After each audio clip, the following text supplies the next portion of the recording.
Джошуа Дженкинс. Джордж и Эллен Дженкинс усыновили Джошуа в 1980 году, когда он был младенцем. Они жили в Лос-Анджелесе, штат Калифорния. После 6 лет Джошуа поступил в специальный класс, потому что у него была дислексия. Его устраивали во многие школы, но ни одна ему не подходила. Они не могли найти ту, которая устраивала бы его по потребности.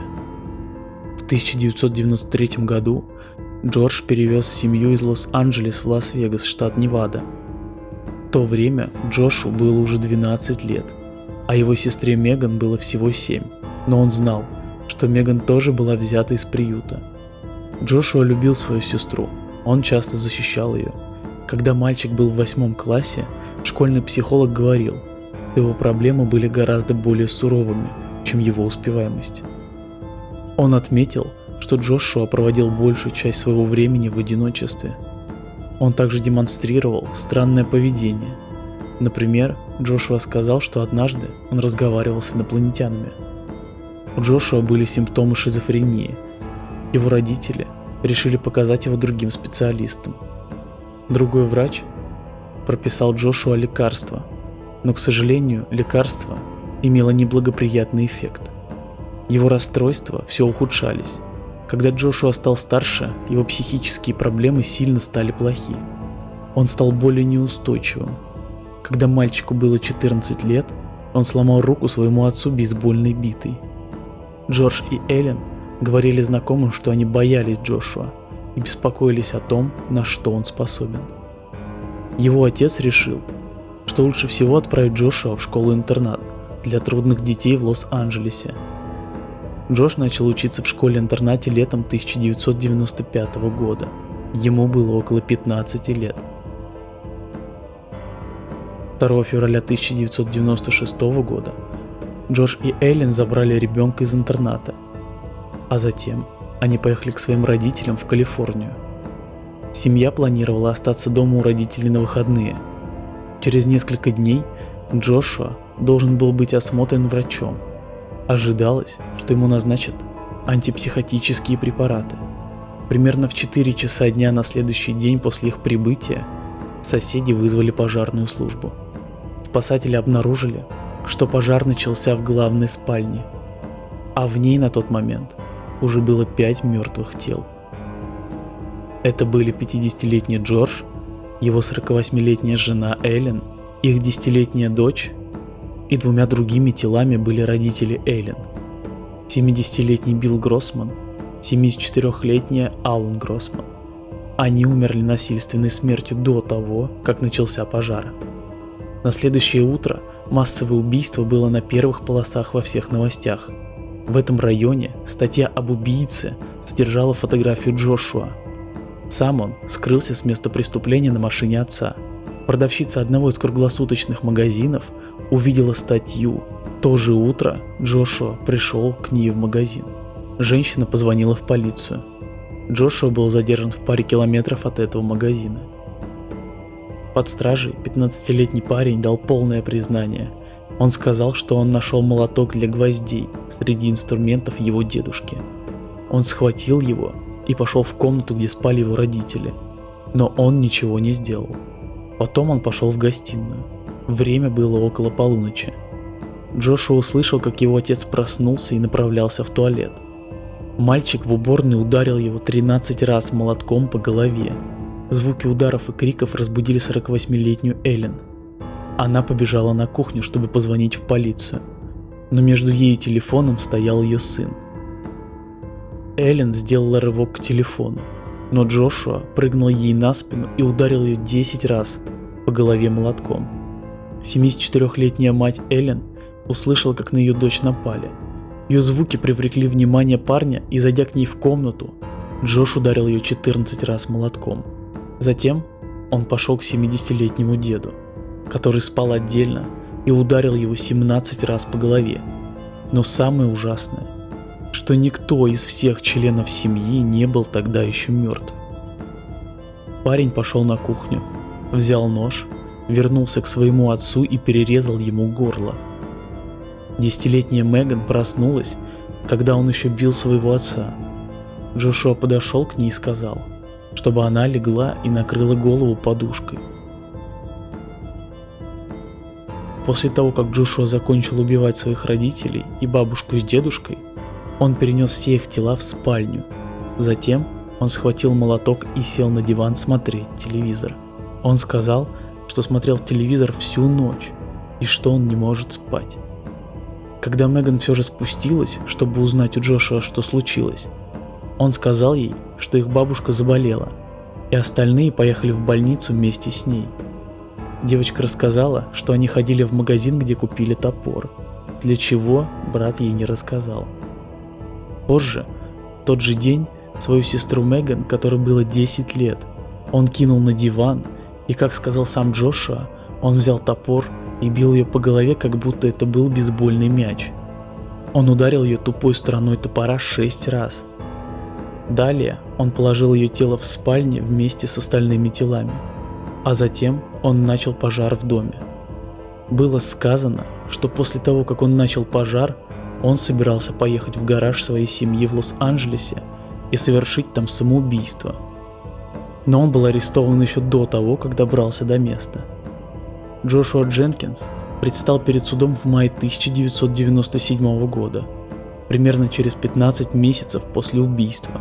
Он не признал себя виновным по причине невменяемости. Окружной прокурор сказал, что Джошуа был эмоционально расстроен, но он не был психопатом. Он также сказал, что убийство Меган для парня было гораздо более тревожным, чем убийство всей остальной семьи. Джош сказал, что он выбрал топор, потому что думал, что это причинит наименьшую боль. Прокурор утверждал, что улики показали, что там произошло совсем другое. Были крошечные порезы на шее у Меган. Полиция обыскала спальню Джошуа, и они нашли 2 фотографии, которые были спрятаны. Это были фотографии маленькой Меган, когда она спала. Полиция заявила, что Джошуа держал нож у горла Меган, потому что он пытался изнасиловать ее, но что-то пошло не так. И вместо того, чтобы ударить ее топором, Джошуа бросил ее в угол камина и несколько раз ударил ее. Суд над Джошуа длился 5 недель. Присяжные признали Джошуа Дженкинса вменяемым, когда он совершал все убийства. Когда дело дошло до принятия решения, Джошуа, которому на момент убийства было 15 лет, получил 112 лет тюрьмы, без шанса на условно-досрочное освобождение. В 2020 году у него было право подать апелляцию по условно-досрочному освобождению, но он решил отказаться от своего права на слушание. Также у него это право будет в 2021 году. На момент этого видео Джошуа Дженкинсу 40 лет, и он заключен в тюрьме Мул-Крик в Калифорнии.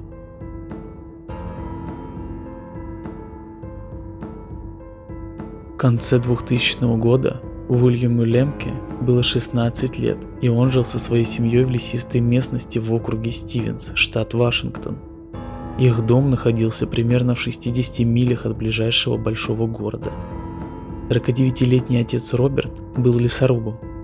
У его матери, 43-летней Дианы, был рассеянный склероз.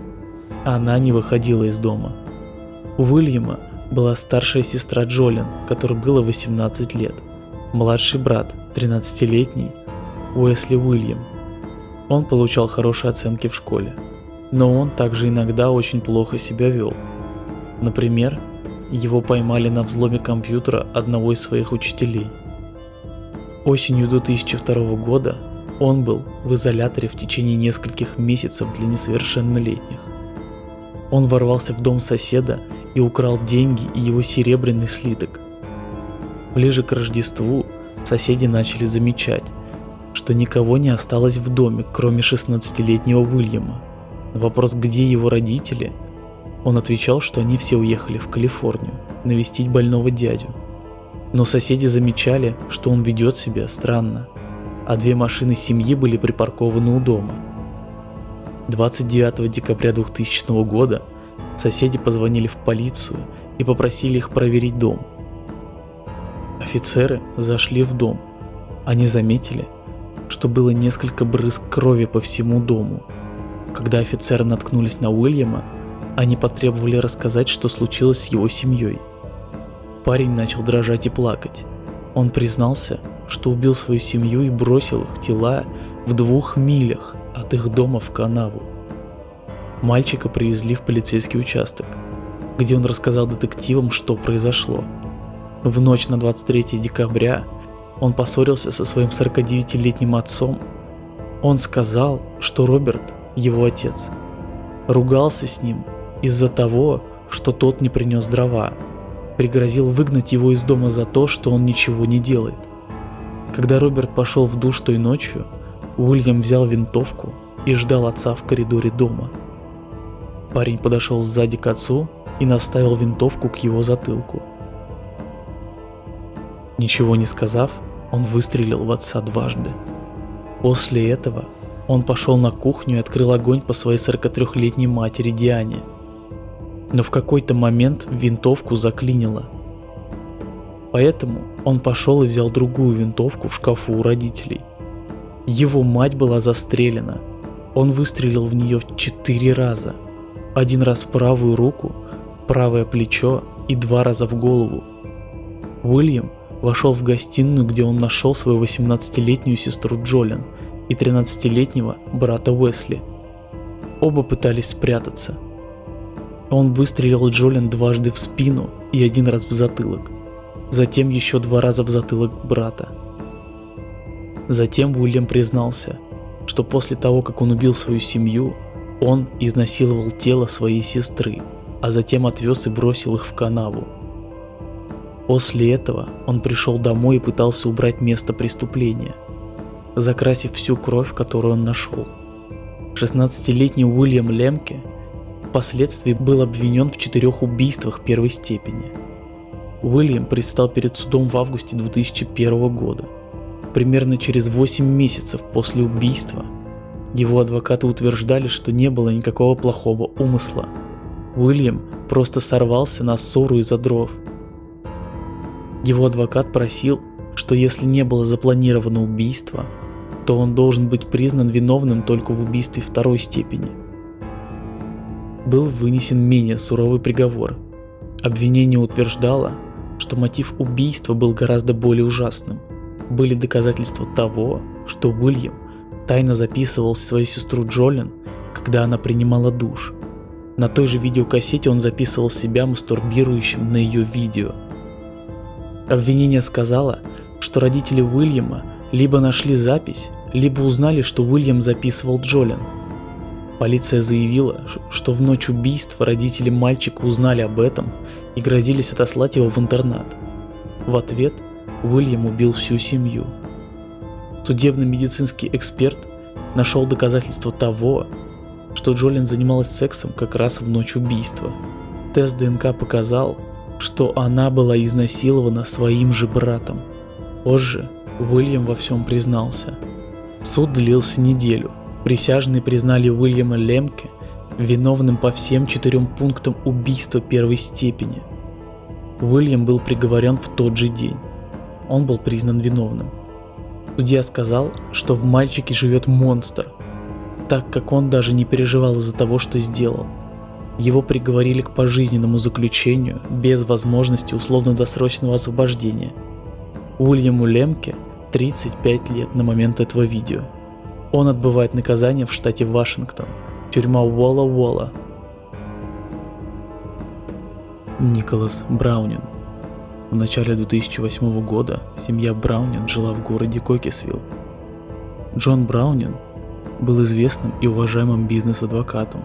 Его жена Тамара была домохозяйкой. У Джона и Тамары было 3 детей: Николас, Грегори и Бенджамин. Все они считались хорошими мальчиками, и их любили в своих школах. В их районе все 3 мальчиков активно занимались разными видами спорта. Джон и Тамара были на всех их спортивных мероприятиях, подбадривая их. Николас провел ночь 1 февраля 2008 года у друзей. Они вернулись домой на следующий день, около 5 часов вечера. Его друг отвез его домой. Через несколько минут Николас вернулся на улицу и сказал своему другу, что его отец мертв. Парень позвонил 911 и сказал диспетчеру, что он думает, что его отец умер от сердечного приступа. Когда спасатели вошли в дом, они были потрясены тем, что увидели. 45-летний Джон Браунин лежал мертвым на диване первого этажа. Было ясно, что он умер не от сердечного приступа. Его тело было покрыто кровью. Полиция обыскала остальную часть дома. Они нашли мертвые тела 44-летней Тамары, 13-летнего Грегори и 11-летнего Бенджамина.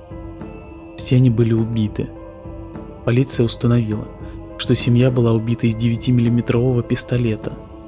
Дом был разгромлен, но ничего не было украдено. Полиция решила допросить единственного оставшего в живых члена семьи Браунингов.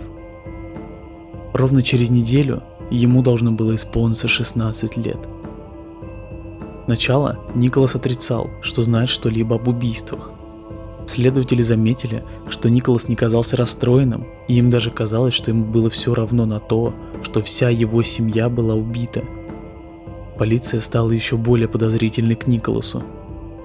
Когда полиция нашла ключ от семейного оружейного сейфа под его кроватью, у них почти не осталось сомнений. После нескольких часов допроса Николас признался, что он убил всю свою семью.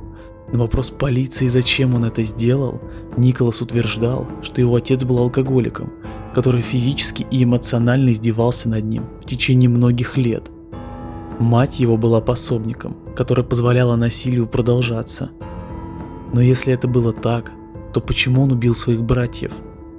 Николас сказал, что он убил их, потому что он думал, что это сделает сценарий ограбления правдоподобным.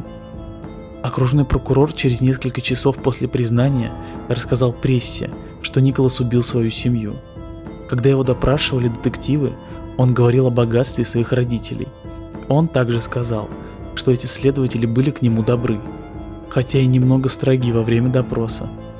Но даже если родители действительно над ним издевались, это не давало ему повода убить своего 13- и 11-летнего брата. В октябре 2008 года 16-летний Николас Браунинг признал себя виновным по 4 пунктам обвинения в убийстве первой степени. В январе 2009 года ему дали 4 пожизненных срока, 2 из которых должны быть исполнены немедленно, а 2 из них могут быть сняты при хорошем поведении Николаса. Только в любом случае ему придется отсидеть в тюрьме минимум 33 года. В настоящее время он отбывает наказание в Норт-Бранче, исправительной колонии в Камберленде. Если приговор обжалуют, то когда его отпустят, ему будет 49 лет.